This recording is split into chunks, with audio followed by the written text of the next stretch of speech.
Please know that mobility doesn't have to be hard, it doesn't have to be demanding. On top of that, only a handful of exercises can basically take care of 99% of your classic day-to-day life mobility needs. And today we're gonna check out some of those exercises. Very low impact, very high yield. And at the very end, I will add 2 more exercises that are a little bit more demanding, a little bit more advanced, but if you can master those, they will make a world's difference in your full body mobility. So if you're ready, let's go and have some fun. Now, one of the easiest to replicate, low impact, high value exercises is the dynamic frog, in which we move from a flexion in our hip into extension in our hip. And over time, as our hip mobility increases, we start widening our stance in our legs. And the amazing thing about this part is that it doesn't just work on extension and flexion, but massively helps you with working on hip rotation and lengthening your adductors, as well as opening up your hips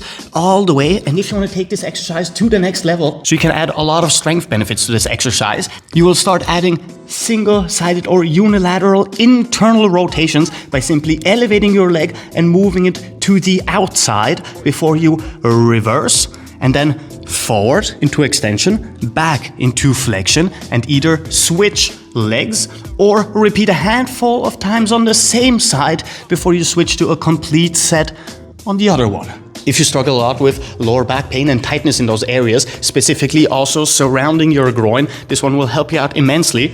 And it's also an amazing exercise to loosen up and warm up before you move into the more demanding ones. Now, while we're still in a quadruped position, one of the most amazing exercises that connect our lumbar and generally our spinal mobility with our hip mobility, which are intrinsically connected, and having a lack of range of motion in one will have a debilitating effect on the other, is going through classic quadruped T-spine rotations, just like so. You can start with the tiniest range of motion, if that is all you can muster, and over time you want to start turning as much as you can without moving your hips, which means that we're taking our entire spine through a complete rotational movement pattern, which, by the way, feels absolutely amazing as well. Big shout out and thanks to the sponsor of this video, which is you. You, my viewer, are the only sponsor I need. You're the only reason I make those videos. And by liking them, maybe even subscribing and watching till the end, not only do you make me very happy, you give me the signal that you want more of this, and that even if it's just a tiny bit, you benefited from whatever work I put out. Moving us up the kinetic chain to a zone that suffers the most when it comes to lack of range of motion and mobility, specifically our shoulders and our neck, as well as our trap musculature. If you have a roll, that would be absolutely amazing. However, you do not need one. Cross over with one arm, lay it down like so, and then we can start moving, rolling inwardly. And that is where the roll comes in very handy, because it helps us move into a longer and longer movement pattern dynamically. And we can either switch between rolling out or rolling in, or we can simply hold this position for 20 to 30 seconds before we roll out, and then carefully repeat on the other side, moving inward as much as we can, lengthening the backside, our posterior delts, and lengthening our traps all the way. Or we can simply work on the floor like so, placing your arm and then turning your upper body closer and closer to parallel to the floor, which is going to lengthen your deltoids and your traps even more. Now, of course, the shoulder mobility problem is not just a posterior chain, but also an anterior chain problem. Because for all the people that suffer from retracted shoulder blades, there are a myriad who suffer from protracted ones. Simply reverse our last exercise, or basically with our arms wider apart, bringing our shoulder towards the floor, lengthening our biceps, our anterior delts, and our pectorals, holding for up to 30 seconds if you feel like it, into a more static stretching range. Or you can work through this one dynamically, which feels absolutely amazing, between opening up, releasing, and repeating on the other side. So now that we've opened up our shoulders a little bit, we can start properly working on them with one of the most effective exercises when it comes to correcting upper back posture and shoulder posture, as well as starting to increase our external shoulder rotation, as well as our strength in movements that require a lot of external shoulder rotation. Now, when it comes to wall angels, you want to make sure that your entire back, especially your upper back, are in full contact with the wall behind you. And you can do it either in a standing or a seated position. And you also want to make sure that you're always in full contact when it comes to your elbows, as well as your wrists or the backside of your hands, which means that we're always actively pressing against the wall. And over time, as you progress when it comes to mobility, as well as this external rotation and overhead strength, you will be able to go through a longer and longer range of motion until you're able to fully extend with your arms and your back in contact with the wall behind you before you reverse. And since this exercise can lead to a lot of cramping for people who do not regularly work in this range of motion, it is absolutely perfect when combined with our last exercise, which stretches all of those muscles and lengthens the one we are now actively trying to work through in a strengthened position.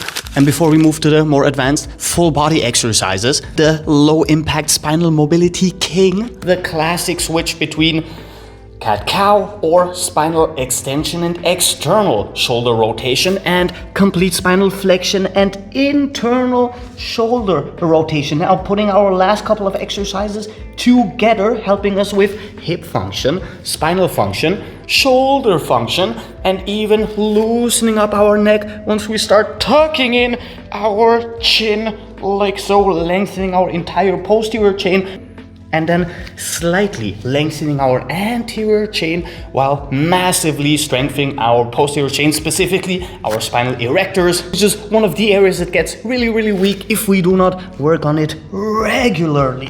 And of course, if we stay seated for multiple hours a day, this exercise is absolutely amazing when it comes to starting your day with a little bit of upper body, shoulder and hip mobilization, and loosening up all those muscles that get really tight overnight as we stay in one single position with our spine and back in general.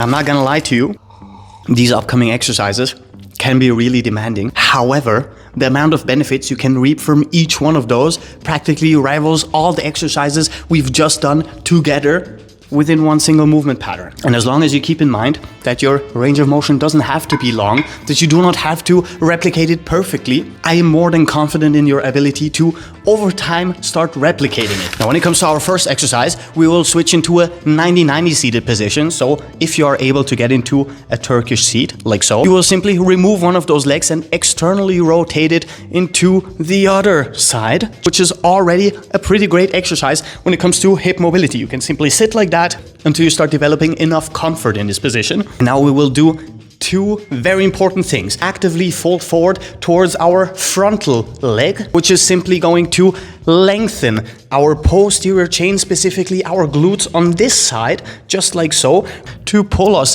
downward. We will not touch down all the way. And then we will reverse by flexing our posterior chain, and this is going to actively move us into more and more of this rotation in our external leg. And once we are fully upright, this leg is going to do a lot of work because we will raise it, move it internally, touch down ever so slightly in front of our knee before we, without touching the floor, move it back into our starting position, like so. And then we're simply gonna go for the next repetition.